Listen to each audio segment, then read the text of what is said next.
Hey everybody, Mark Anthony here, the Vegas tourist, and celebrating my wife's birthday. We're just gonna kind of keep it low, stay close to home. So we're having what's called a staycation at the South Point, right towards the end of the Las Vegas Boulevard here. It's a favorite locals place. This is also where the Cowboys stay for NFR. Some of the guys stay here for NASCAR and all that.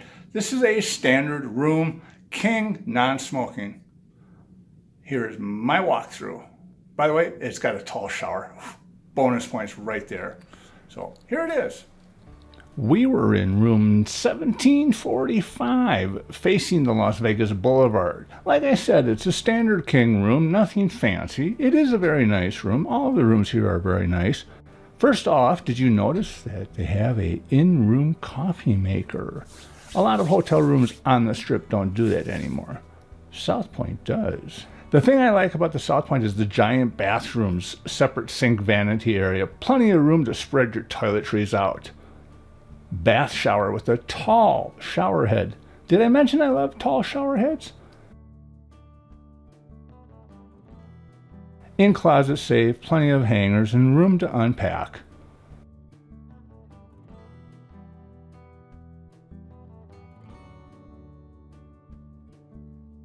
42-inch plasma television.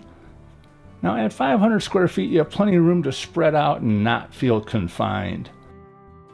But wait, there's more! Being a local style resort, they have bingo! We won $250 playing coverall. The South Point has the first all-digital movie theater in Las Vegas. Great buffet, plenty of choices. Several restaurants from casual to fine dining. They had the first Steak and Shake in Nevada. They have a showroom too.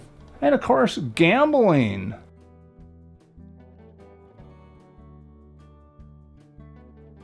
Free parking, free valet. They do not have a shuttle to the Las Vegas Strip. They do have an airport shuttle. Of course, you can always grab Uber, Lyft, or a cabbie right outside the front door there. So there it is, the South Point. They've got 24-hour bowling, they've got bingo, they've got a pool here. Yes, they have bingo, 24-hour bingo, okay. Bowling, they have 64 lanes here. A couple of great restaurants. They've got the equestrian arena here. This is a fun place to hang out, and now we're gonna spend the night here. Yes. Thank you, Mark Anthony, The Vegas Tourist. Leave me your comments and questions down below, all right? Thank you.